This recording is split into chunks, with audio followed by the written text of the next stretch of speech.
Some spaces are built to shape who you become. Universities promise transformation, ambition, expectation, sleepless nights spent chasing perfection. But what if what follows you isn't unfinished assignments and looming deadlines? What if it's something that's been there far longer than you? Something that lingers in the halls, settles in the dorms, and waits in the quiet corners long after the campus is emptied.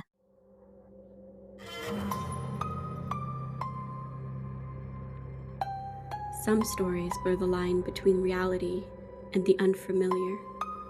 They whisper in the night, waiting to be heard. So let's listen. Let's talk spooky.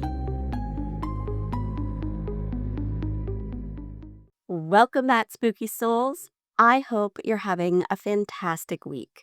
I'm so excited about tonight's episode because we are going to explore a topic that I live every single day. If it's your first time tuning in to Let's Talk Spooky, welcome. Here we explore the stories that linger in quiet corners of the world and sometimes in places that you least expect. Tonight, I thought it would be fun to explore the haunting truth of colleges and universities. And as I might have mentioned before, I am a professor, so I spend my days teaching in places just like these ones.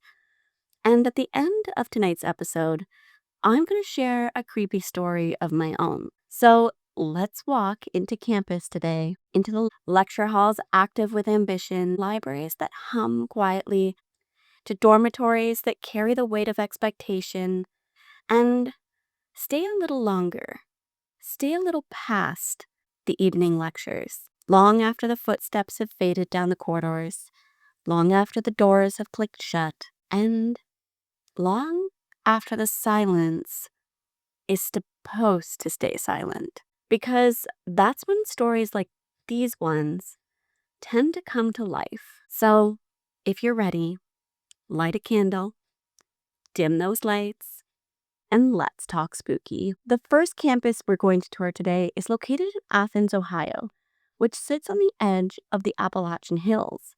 And if you've heard anything about Appalachia, you know the folklore there is thick. During the day, Ohio University looks like any historic campus.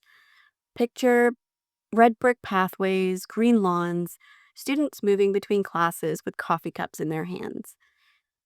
But at night, the campus changes and the atmosphere begins to take a different energy on. Founded in 1804, Ohio University is one of the oldest public universities in the United States.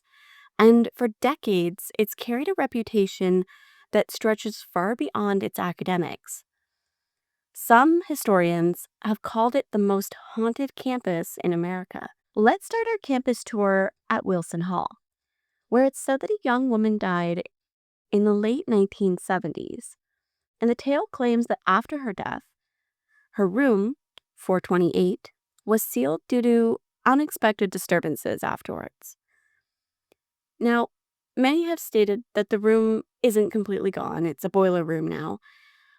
But that doesn't change what people have experienced, such as objects shifting, shadowy figures appearing in the corners, and an overwhelming sense of dread that seems to linger long after the lights were supposed to be turned off. There is also the claim that 5 cemeteries that surround Athens, if drawn on a map, make the form of a pentagram, and Wilson Hall, well, it sits at the center of that pentagram.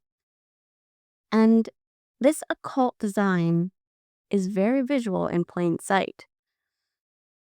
There is unfortunately no official architectural records that I could find that show this, but I suppose if you found a map and you took it upon yourself, you could let me know.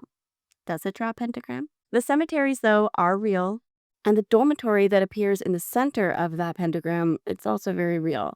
And you won't be surprised to know that it is room 428. And yet, without the geometry, the experience of the hall remains rather eerie. Resident students have described doors slamming with no one there, the feeling of being watched in otherwise empty hallways, cold patches of air from room to room where there is no open windows, and security officers of the campus report footsteps in locked sections of the building, and areas where it sounds like laughter and conversation, where students have retired to their dorms and it's quiet. But Wilson Hall isn't the only part of Ohio University that has an unsettling story. Overlooking the campus from the nearby hill is a structure that carries much more documented history. It sits above the southwest main campus, separated by Wilson Hall by a small wooded area or a short drive or walk. This sprawling complex once functioned as Athens' Lunatic Asylum. And if you're thinking, what? I thought that too during my research. But it's now referred to by the university as the Ridge. Built in 1874 under the Kirkbride Plan, the asylum was designed with a long, branching wing-style architecture, intended to bring light and air to patients during a time when mental health treatment was still deeply misunderstood. Thousands of individuals passed through the corridors over decades of time, and the hospital did eventually close in 1993, and then shortly after was taken over by the university. Now, it's what students report at night that is rather unsettling. At night, the silhouette of the ridges itself seems to rise uncomfortably above the campus. Its dark windows and lengthy stretched out corridors along the hillside give a very unsettling appearance after dark. And students who've walked near the building after sunset describe an uneasy stillness. Some report hearing disembodied voices, screams, as though patients are still calling from the windows. Others speak of cold drafts in unused rooms, or the sensation of someone standing behind them and breathing, or following closely as if trying to grab onto their hands or arms. One of the most persistent pieces of lore, and I will state as lore because I could not in my research find any documented proof of this, but it involves a patient whose body was discovered weeks after her death in the 1970s. Allegedly, her body had been there for so long that it left a stain on the floor that could not be removed. Over time, as stories do, it developed as local campus lore, and it was embellished to students who were giving campus tours and almost woven into the campus identity itself. But the asylum history is real, and the people who lived and died there were real, and they are buried in the cemeteries that surround the university, most only by number and not by name. And when those halls became part of the university life, the stories didn't stay behind closed doors. They joined in the chaos. Ohio University sits in a county already steeped in Appalachian folklore, a landscape dotted in old cemeteries, winding ritual roads, generations of ghostly traditions. And when you combine 19th century insane asylum history, student tragedy, old dormitories, and decades of retellings, sometimes folklore takes its own shape. Ohio isn't the only campus where history like this seems to linger in the architecture. And I want to take you on our next campus location because this one is close to home. Let's travel across the border and into Canada, into the heart of downtown Toronto. Only here, the haunting isn't perched on a hill. It sits like a relic of time, surrounded by a concrete jungle. Founded in 1827, the University of Toronto, or as it's known to most here in good old Canada, is U of T. But once you set foot through its doors, the Gothic heart of the campus absorbs the modern world around it. Heavy wooden doors close with a hollow echo, spiral staircases twist upward into shadow, and the stone corridors seem to stretch beyond their capability. And like Ohio University, though, it holds on to some old legends. I have been to U of T a few times, and it is a beautiful place. It has a very haunting feeling when you walk into it, and it really embodies exactly what I'm saying. Especially the older buildings, like most large universities, there is newer buildings that have been acquired and added to the campus, but the old part of the campus, the original structures, they are something to witness. So if you're ever in Toronto and you have an opportunity to take a tour of the University of Toronto, I highly recommend it because it's even if you're not into spooky things, if you're here, you're into spooky things. But even if you know somebody who's not into spooky things, the experience of that campus is just a beautiful one. All right, I'm derailing. The stories start back when the building was constructed in the 1850s, though, with two stonemasons who were working on the structure of the building when it was originally being added onto. Skilled craftsmen shaped every single wall that stands today. And over time, though, while that building was being constructed, it seemed that rivalry grew between the two men. Now, some versions of the story say it was professional jealousy, while others involve a woman. And depending on who's telling it and depending on the overall hope to get out of it, so what scare factor, will depend on how the story is told. But the ending never changes. One of the men is killed, and according to local urban legend, his body is buried somewhere inside the walls of the building itself. Yes, in the walls of the university. Now, like most urban legends and like most folklore, there are no official records confirming a murder, of course, but most legends don't need that to feel real. And it doesn't stop curious minds for searching for proof because the haunting tales that come from students and staff as well might be more credible than any documentation could be. Students have reported hearing footsteps in the tower stairwell long after everybody is retired, which is where the body is believed to be located.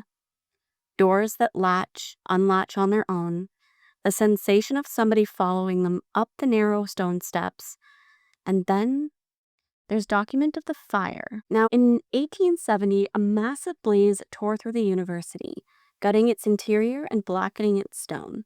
The building was later restored, but the fire did damage. And in areas of the university itself, you can still see the blackened stone from that fire. And it seemed to have changed the way the hauntings took place as well. No longer were they confined just to the tower. Students reported not only hauntings in the tower, but also in the chapter house. By day, its simple architecture is heavy stone walls, arch openings, thick oak doors, the kind of room designed to echo softly and hold quiet meetings in. According to the legend, the two stonemasons confronted one another right in the chapter house. One of the men was carrying a workman's axe, and the other was armed with a dagger. The story says that their fight first struck in the oak door near the entrance to the chapter house, and the axe hit so deeply into the wooden frame that, believe it or not, a scar is still visible to this day. From there, the struggle moved through the unfinished corridors and into the tower, where it inevitably ended. And if the legend is to be believed as it's told, the chapter house is the first place that blood touched stone. So it's not surprising that the hauntings have spread to more areas than just the tower. Now, again, no official murder record was confirmed, but accounts still survive. But we're not here for the paperwork or the academic papers. We're here for the ghosts. So let's find out what students have thought. Students who have lingered near the chapter house describe the room feeling heavier than the rest of the building. Sounds seem to settle differently there. The door closes with more force than it should, and the air feels so much colder, even when the rest of the hallway is warm. There has been no dramatic apparitions tied directly to the chapter house, just the persistent sense of something still lingering. And that's really what spirits and ghost hauntings are. It's not always about the apparitions, as much as that would be really fascinating and cool, I guess, if you're like us. Most people would be like, I don't want to see an apparition to save my life. But it's about the lingering sensation that you're not alone in a space. And our next location is also located in Ontario, but we're going to move a little east, along the coast of Lake Ontario, to the stunning city of Kingston. Now, besides the University of Kingston, Kingston itself has deeply haunting history, including old military bases, a jail that has housed some of the worst Canadian criminals, and of course, its historic university. I actually got an opportunity last fall to tour the Kingston jail, and it was incredibly cool. I do recommend, if you have an opportunity to visit Kingston, that you tour it. I do wish they had have given us more time in each space to kind of do some ghost adventuring or ghost investigating, but the stories of the inmates, the art that is in the cells, it really demonstrates how dark some of the minds of these individuals were. But back to our campus tour. Now, as we enter Queen's University, we see a beautiful limestone structure, almost pale, and in certain lights, the hall actually seems to be luminescent. Founded in 1841, Queen's University holds its name in honor of Queen Elizabeth I. And the Great Hall is its main highlight. It's a ceremonial looking place with vaulted ceilings, grand stage, tall windows, and acoustics that carry even the tiniest sounds. During the day, it hosts lectures, performances, and has seen hundreds and thousands of students graduate through its doors, leaving its walls behind for something grander. So it's not surprising that this building that is so alive by day struggles with letting go of its energy by night. Students and staff have reported hearing piano music drifting through the halls long after the door has been locked for the night, as though someone is practicing alone on stage. Campus security has even checked the building numerous times during reports like these, only to find that the hall is empty and the piano is closed and locked. There are also stories of a former dean's apparition appearing on the upper windows, a figure standing still and looking down at the quad below. Others describe footsteps crossing the balcony when no one's inside, and having the sense that somebody is behind you, that breathing sensation on the back of your neck. But the Great Hall isn't alone in its hauntings. Older residence buildings on campus, particularly those built in the 19th and 20th centuries, have their own quiet reputation too. Sounds of somebody moving down the hallway when everybody is sleeping, sounds of running and children, and shadows at the edge of stairwells. Victoria Hall is one of the more well-known residences, and it has long carried the rumor of an unexpected poltergeist. While it's not tied to a single historical tragedy the way Wilson Hall in Ohio was, Victoria Hall's age and density of student life seems to have generated an urban legend organically. One former resident described waking to the sound of somebody knocking gently at their door at 3 a.m. When she opened it, the hall was empty. The knocking didn't return, but neither did her ability to sleep that night. Then there's the quad. Students walking across campus late at night report the sensation of being watched from the upper windows, particularly the older academic buildings with tall, narrow pane-style glass. It's rarely described as threatening, more like a watching observation, as if they're simply aware that there's movement below. But the hauntings in Queen's University They're not menacing, they're not dark, they're almost polite in nature. And I think that we deserve to tour a campus that is a little darker, don't you? So let's leave Queen's University behind and let's travel across the Atlantic to universities that are older than Canada itself, where the past doesn't just linger in observation, it walks right up behind you.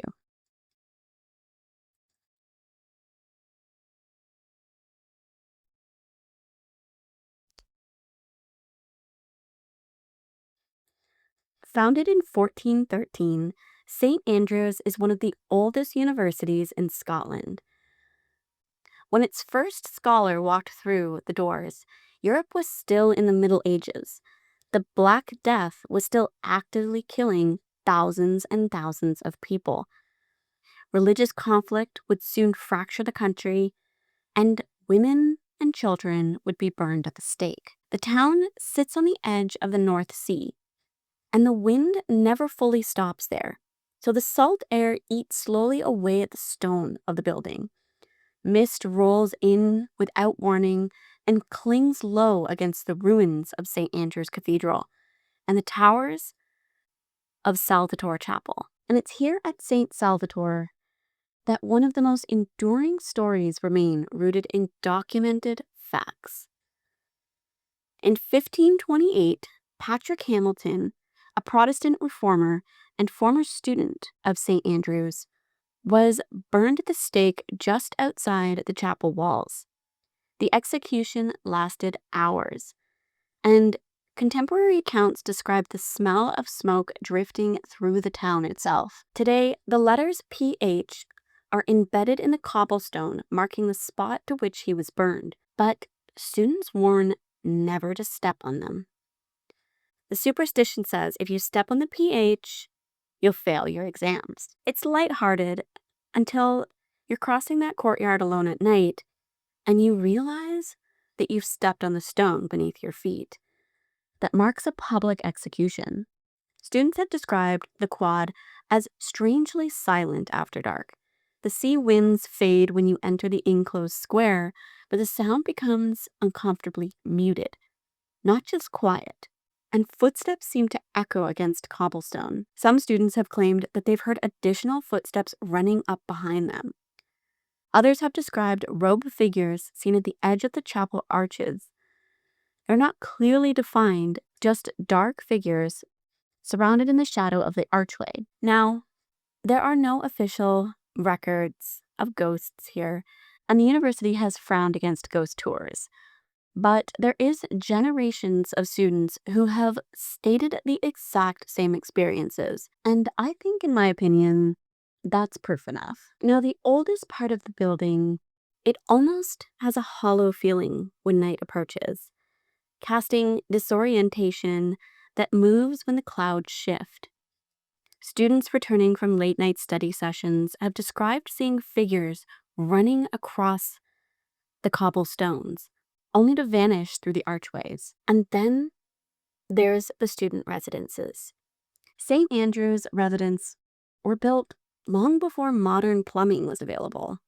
They have thick walls, narrow staircases, and windows that rattle against the North Sea storms. Some students have reported waking up early hours with the sensation of someone standing above them in their bed, not moving, not speaking, just staring down at them. Others have described cold patches that cling to corners of the room when the heating system is running normally, doors that resist closing as if a pressure is pushing back against them from the other side. Now, the university has stood through religious prosecution, public execution, plague outbreaks, and centuries of burials, 2 world wars, so it's not surprising or unimaginable that there would be more than one ghost haunting these halls. In fact, over the years, there has been a number that have made their presence known, and we're going to go over a few. The ruins of St. Andrew's Cathedral sit only minutes away from the main campus and is the host of the Phantom Monk. But before he was known to the students as a Phantom Monk, he was in fact a real man, Robert de Montrose was a church official whose name appeared tied to records during the time of internal tension within the church. The 14th century Scotland was not a quiet era. It was marked with factional disputes, shifting allegations, and violence that often got blurred between sacred and political. Accounts suggest that de Montrose became entangled in such a conflict.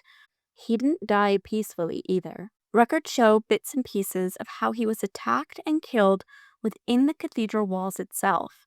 And though the exact details are difficult to verify, the story that is maintained the most was that his death was sudden and violent. Now, over time, the cathedral itself didn't really survive fully intact. During the Scottish Reformation in the 16th century, it was ransacked and left in ruins. So what remains today are the towering skeletal walls that are open to the sky, grave markers that are now worn flat by weather, and St. Rule's towering, which rise above it all. And within those ruins, it's said that de Montrose still remains. Students walking near the cathedral grounds at dusk have reported seeing a robed figure moving between the broken arches, not clearly visible, but a dark shape against the gray stone. Some accounts describe faint sounds of sandals scraping across stone corridors, others the sensation of being observed while standing near the tower. And on certain evenings when the mist rolls off the North Sea and settles among the gravestones, the cathedral grows unnaturally quiet. And it's said that a light humming, as though from a man walking back and forth through the archways, could be heard. Now, as I mentioned, he's not the only ghost. Then there's that of the Grey Lady. Several university residents, particularly those who spend most of their time in the older buildings, have a recurring report of a female apparition seen at the edge of stairwells and in the upper windows. She's typically described as calm, pale, and quiet. A long-standing account from students describe waking in the early hours in their dorms to see a woman standing near the doorway. She doesn't move, she doesn't approach them. She just simply fades away when the students become fully focused. Now, it's unclear who she is, as there is no documentation identifying her, but it's believed that she may have been a wife of a lost sailor, as there were a number of shipwrecks on the North Sea. With the level of history Scotland holds, it's not surprising that St. Andrews doesn't separate its hauntings neatly from town to university. They seem to overlap. The university grew out of a religious coastal settlement layered with burials, reformation, execution, and maritime laws. When students moved into the halls that were built in the 15th and 16th century, it's not surprising that the place absorbed history, and that history seems to seep out every once in a while. Now, our final university we're going to tour today isn't just old. It's literally rooted in the blood and bone of history itself. Founded in 1582, the University of Edinburgh rose during the period when Scotland was navigating religious upheaval, political executions, and plague. The city itself was built on top of volcanic rock, vaults, and buried streets. And unlike St. Andrews, where the past feels windswept, Edinburgh's perfectly preserved. In the late 18th and 19th century, Edinburgh became the most prestigious medical school in Europe.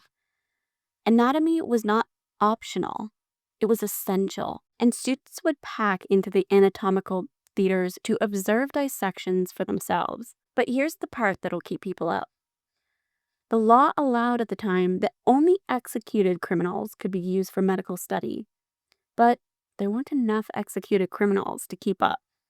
So bodies were taken out of graves and used for medical purposes without the consent of loved ones. And of course, as it would be, there's always those who take it too far. So in 1828, William Burke and William Hare ditched the typical dead body snatching gig and decided to turn to murder. And they murdered vulnerable people, sold their bodies directly to Robert Knox, who then would take the bodies and bring them into his lectures. 16 people in total were murdered for the purpose of medical science, and their bodies dissected for academic demonstration. Burke was eventually executed, and in a final chilling irony, I guess you could call it, he was publicly dissected himself. His skeleton is still on display in the Hall Museum in Edinburgh, and students today walk past his very skeleton, and I'm sure they think about it, looking at an executed murderer who killed people for the very purpose that they were headed to class for. Now, security staff over the years have reported unexplained movements in corridors, doors opening in the area, footsteps in empty wings, and in most incidents, it's attributed to drafts. The anatomy of the building itself carries heavy accounts and heavy history. Students in modern medical programs have quietly described feeling observed themselves, especially in older lecture theaters. Cold spots, where there is no airflow detected, a sense of someone standing at the edge of their vision field. Students and staff have also described footsteps in the upper gallery seating areas, slow, measured pacing along the wooden floorboards, doors shifting in sealed corridors, and the sound of metallic clinking as though instruments are being used and set back on a tray. These lecture theaters were designed for anatomy demonstrations. They were tiered seating so that everybody could observe one central table with one individual who had not elected to be there. So when modern students sit in the same seats as those who had watched before them, it's not surprising that the sensation of those rooms feel different, because they were once filled with something far heavier than silence. And those who were taken from their place of rest and wrongly used in the name of science might still linger, watching, waiting, and wanting to return to their place of peace. Thank you for joining me on tonight's tour of some of the most haunted universities. Now, I'm sure there's a number of them that did not make tonight's list, but maybe we'll do a part 2. And if you have experienced a haunting at a university, or you think there's one that we should tour with our spooky community, be sure to let me know in the comments below. Now, as promised, I have one more story to share, and it's mine. Now, this story took place about 4 years ago, so I'm going to try to recall it the best I can, but it has been some time. The way that the university that I teach at is constructed is it's joined by a couple of different buildings, and there's kind of like hallways in between. Now, without giving away where I teach, I want to kind of set the tone of the area that I was doing the lecture in that night as one of the older sections of the building. It was an auditorium style classroom, which meant that the entrance to the classroom was a single door at the top, and then the rest of the room kind of sloped down where the seats were, and then the professor would stand at the very bottom. So from the professor's point of view, I would have to look up at my students slightly, and I would be able to see who comes in and out of the classroom at all times. There wasn't doors to the side, and there wasn't doors behind me. So I was in there that day at about, I would say 5:30, because it was an evening class. And I got there about 15 minutes before the class started, and I was just setting up everything. Now, this section of the building, like I had mentioned, was very old. So the chairs were old, they were squeaky, and the doors were more loud when they opened and shut. So it was very easy to hear people coming in and out, and very hard to come in silently, essentially. So I was setting up, and then I turned my back to the classroom, and at that point, nobody had arrived yet, just for clarification. I was alone in the room. And I turned my back and I was looking for something in my bag when I felt this sudden sense of somebody in the room. All of a sudden, I could hear the sound as if somebody was running down the single stairs to get to where I was. It sounded like heavy footsteps just running down the stairs. Now, I didn't initially become nervous or fearful, because my students did that all the time. They were a big class, it was rowdy, and when they would come in excited. But what stood out to me as I went to turn back around was that I didn't hear the door open. So that was a little weird. So I quickly turned around expecting to see a student and say, "Hey, how's it going?" And the room was empty. And when I tell you that I felt this overwhelming sense of dread and sadness come over me, and the feeling that I should leave immediately, I did. I actually ended up running up the stairs, going out of that classroom, and waiting in the hallway until a couple of students showed up. And I didn't say why I did this to anybody. I didn't want to freak students out because, getting them to come to class is important enough. But I just needed to be out of the room until somebody else was in there with me. And then when I went back in, I went down the stairs, I went back to the spot I was at, and everything seemed fine. Nothing happened after that. I did my whole lecture, but I did ensure that I packed up pretty quickly after and headed out with my students, where sometimes I will linger and I'll hang out and I'll, do a little bit of organizing on my slides. But this time I was like, I'm out of here. I don't want to be here any later than I need to be. Now, I had mentioned this to a couple colleagues, and I'm not the only one who experienced this. Apparently, that's a pretty frequent thing that happens where it sounds like somebody is running as fast as they can down the staircase towards you. And I could feel, I don't know if I mentioned this prior, but I could feel the whoosh almost of like air from that happening. Anyway, that is my freaky story. I haven't really had anything else happen in my teaching years since then, but it's a pretty small university, so might be why. Anyway, that is all I have for you guys tonight. Thank you so much for joining me on our tour of the campuses. And next week, we're going to get into some Appalachian folklore. Now, if you have any stories that you want featured for Appalachia or any legends that you know, please reach out to me, either DM me on Instagram or TikTok, or send me an email at letstalkspookypodcast@gmail.com. Remember to like, subscribe, and rate this episode because it helps us grow and it helps other spooky souls find our channel. Until next time, stay curious and stay spooky. This episode of Let's Talk Spooky was written and produced by me, Shauna, and the team here at Let's Talk Spooky.